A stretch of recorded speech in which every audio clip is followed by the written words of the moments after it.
Hello students, welcome back. हम पढ़ रहे हैं यूनिटरी मेथड और लास्ट वीडियो लेक्चर में आपने सीखा था यूनिटरी मेथड के बारे में ही। लेकिन कल मैंने आपको ये भी बताया था कि जो यूनिटरी मेथड है वहाँ पे दो टाइप से क्वेश्चन सोल्व होते हैं। पहला था जहाँ पे डायरेक्ट प्रोपोर्शन का इस्तेमाल होता है और सेकंड है जहाँ पे इन्वर्स प्रोपोर्शन का यूज़ हम करते हैं। तो डायरेक्ट प्रोपोर्शन वाले हम कर चुके हैं, जहाँ पर क्या था कि एक क्वांटिटी के साथ साथ दूसरी क्वांटिटी भी क्या हो रही थी, इंक्रीज़ हो रही थी, और या फिर एक क्वांटिटी के साथ साथ दूसरी क्वांटिटी भी क्या हो रही थी, डिक्रीज़ हो रही थी। लेकिन जो इन्वर्स प्रोपोर्शन होता है उसमें क्या होता है कि एक क्वांटिटी अगर बढ़ेगी तो दूसरी क्वांटिटी क्या हो जाएगी, कम हो जाएगी, यानी कि डिक्रीज, एक इंक्रीज़ होगी तो दूसरी डिक्रीज़ हो जाएगी, या फिर एक डिक्रीज़ होगी तो दूसरी इंक्रीज़ हो जाएगी। कैसे और कहाँ पर होता है ये स्पेशली देखिए, हम अगर डेली लाइफ से कोई एग्जांपल उठाएं तो अगर हम बात करें कि कोई काम किसी व्यक्ति को करना है, अब एक व्यक्ति उस काम को करने में अगर मान लीजिए कि 3 आवर लगाता है तो दो व्यक्ति उसको काम करने में कितना टाइम लगाएंगे। काम वही है तो ऑब्वियस सी बात है, जब नंबर ऑफ़ पर्सन इंक्रीज़ हो गए तो टाइम टेकन जो होगा वो क्या हो जाएगा, डिक्रीज़ हो जाएगा।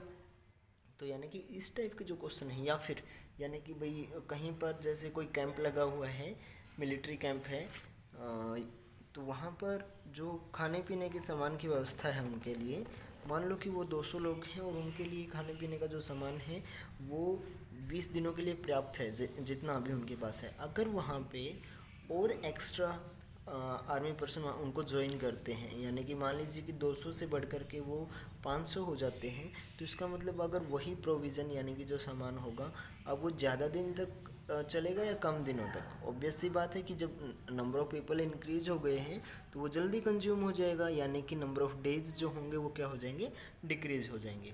तो यहाँ पर भी हम इस टाइप के जो क्वेश्चन होंगे वहाँ पर किसका इस्तेमाल करेंगे, इन्वर्स प्रोपोर्शन का। So let's solve our question number, मान लीजिए 6, विच इज़ हम क्वेश्चन क्या है कि if 48 man have ration for 16 days, यानी कि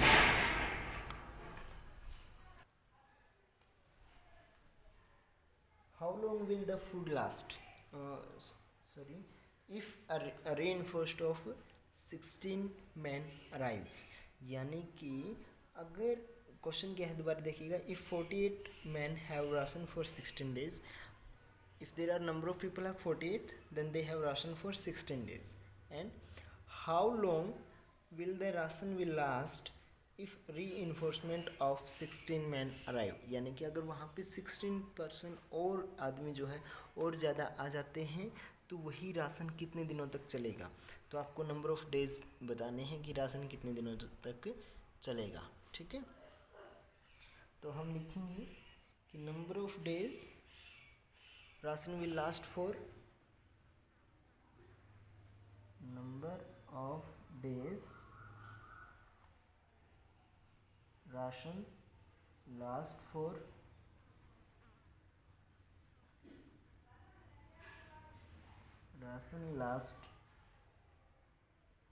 for कितने व्यक्तियों के लिए शुरू में बताया गया है, 48 man is equal to how much, कितने दिन चलेगा, 16, नो सॉरी, यस 16 डेज। तो यूनिटरी मेथड है तो ऑब्वियस सी बात है, जब हमें 48 मैन का पता है तो एक व्यक्ति का भी निकालना पड़ेगा। तो हम क्या लिखेंगे कि number of days ration last for 1 man, एक व्यक्ति के लिए कितने दिन। देखो अगर 48 के लिए 16 डेज चलता है तो एक के लिए कम चलेगा या ज़्यादा, ज़्यादा दिनों तक यूज़ कर पाएगा एक व्यक्ति, उसको कितना, इन दोनों की क्या कर दीजिए अब, मल्टीप्लाई। ठीक है, उसके बाद नेक्स्ट क्या है, हमें निकालना किसके लिए है कि अगर वहाँ पर कितने व्यक्ति और आ जाते हैं, 16 और 16 और आने का मतलब क्या हुआ कि टोटल पर्सन कितने हो गए, पहले से कितने थे 48, तो 48 ऑलरेडी थे वहाँ पर, 16 और एक्स्ट्रा ऐड हो गए, तो अब ये कितना हो गया 64, यानी कि अब हमें कितने के लिए काउंट करना है, 64 के लिए काउंट करना है। तो हम क्या लिखेंगे कि number of days ration last for how much, 64 man. तो 64 मैन के लिए यानी कि अब एक के लिए जितने दिन चलेगा 64 के लिए कम चलेगा तो हमें उससे क्या करना पड़ेगा, उसको डिवाइड करेंगे। तो सिंपल आप इसको सोल्व कर लीजिए। 4 एंड ये कैंसिल हो गया 12, यानी कि 12 डेज के लिए ही वो राशन क्या होगा लास्ट, मतलब कि चल पाएगा जब 16 मोर पर्सन वहाँ पे आ जाएंगे तो। ठीक है। How long will 50 man take to do the same job? How long will 50 man take to do the same job, यानी कि 50 व्यक्ति सेम जॉब को करने के लिए कितना समय लेंगे? That 40 man do in 45 days. तो 40 मैन जो हैं वो कितने दिनों में उसको करते हैं, टाइम कितना लेते हैं? 25 डेज। तो सिंपल है, नंबर ऑफ डेज ही आपको बताने हैं। तो हम कैसे लिखेंगे कि number of days taken by कितने व्यक्ति, 40% के लिए आपको शुरू में बता रखा है कि number of days taken by 40 man to complete a job is equal to 25 days. उसके बाद फिर क्या लिखेंगे, number of days taken by 1 man to complete the job, 40 और 25 की मल्टीप्लाई हो जाएगी, फिर आपको बताना है 50 का।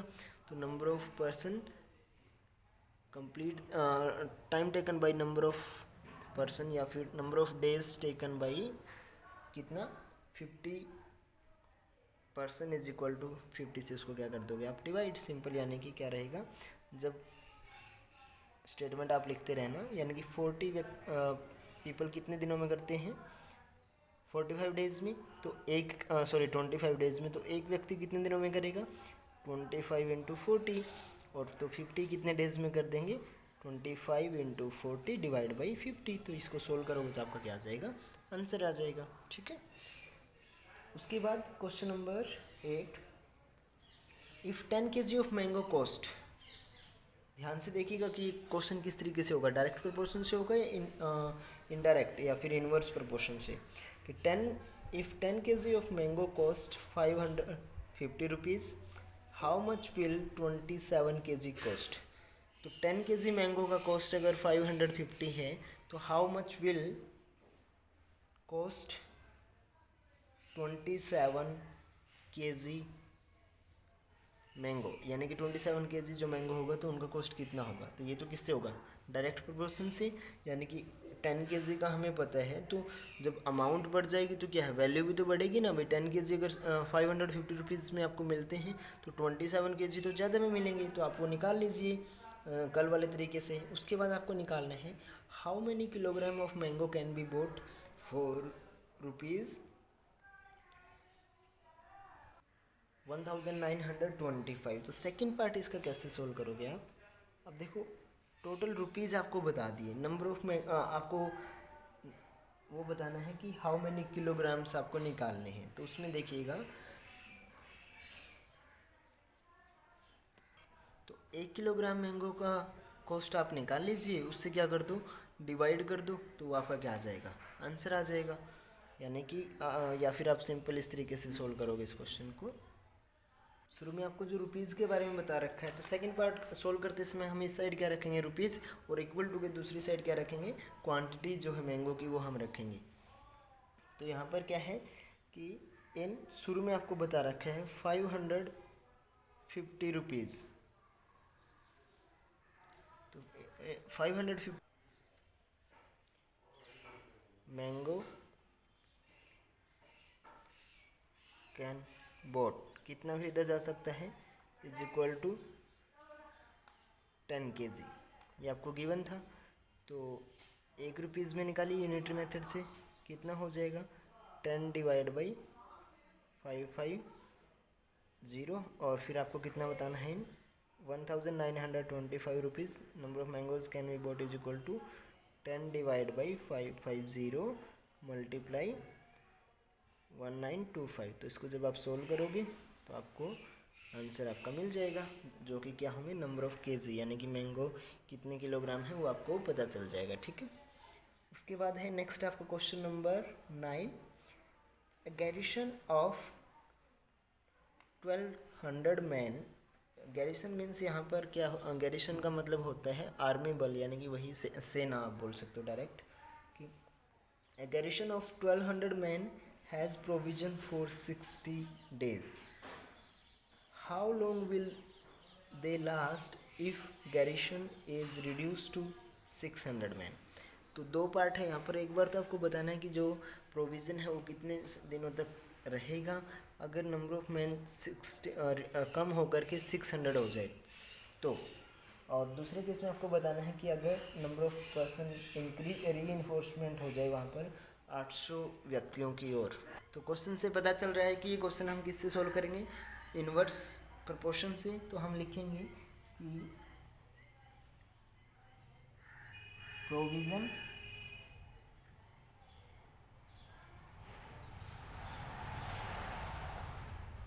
लास्ट फॉर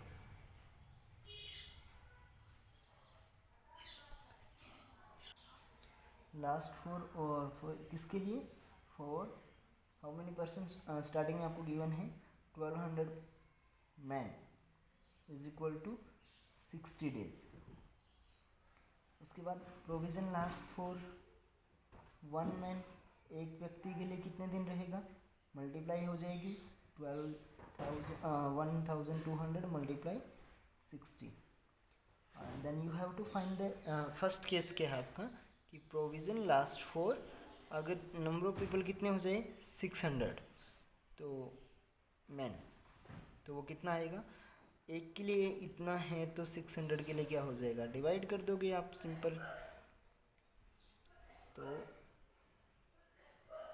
6 से 10 भी कैंसिल और 10 से 0 कैंसिल, यानी कि कितना बचा 120 डेज। तो जब नंबर ऑफ पीपल रिड्यूस हो जाएंगे 600 तक तो प्रोविज़न कितने दिन चलेगा 120 डेज। सेकंड क्या है कि प्रोविज़न इसी तरीके से लास्ट फॉर, अगर री हो गई वहाँ पे 800 पीपल की, 800 पीपल की री का मतलब क्या है कि 800 व्यक्ति और आकर के उनमें जुड़ गए हैं। पहले से कितने थे 1200, तो ऐड होकर के कितना हो गया, टोटल नंबर ऑफ पर्सन कितने वहाँ पर मैन जो हो कितने हो गए 2000। तो प्रोविज़न लास्ट फॉर 2000 मैन, तो कितना रहेगा, जो एक का था उसको हम क्या कर देंगे, डिवाइड कर देंगे कितने से 2000 से। तो वहाँ पर आप देखोगे कि यहाँ पर कैंसिल ये 3 पे, तो it will last for 24 days, sorry 12 3 36 days. ठीक है, so that's how you will solve the question.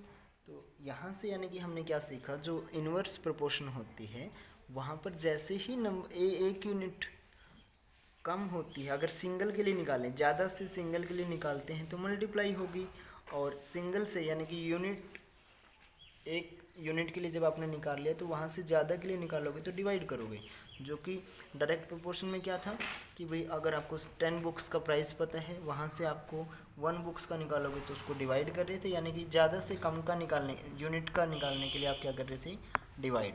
Inverse में क्या होगा, ज़्यादा से जब एक का निकालोगे तो मल्टीप्लाई होगी, और एक से फिर ज़्यादा का निकालोगे तो डिवाइड, इसलिए इसको इन्वर्स प्रोपोर्शन बोला गया है। तो इस तरीके से क्वेश्चन नंबर 5 to 10 आप सोल्व करोगे। 10th क्वेश्चन में क्या है आपका कि इन अ सर्टेन मैप, किसी एक मैप के अंदर 2 सेंटीमीटर रिप्रेजेंट 1 किलोमीटर। 2 सेंटीमीटर जो है वो किसको रिप्रेजेंट करती है, 1 किलोमीटर को। तो आप सिंपल लिखोगे कि भाई 2 सेंटीमीटर रिप्रेजेंट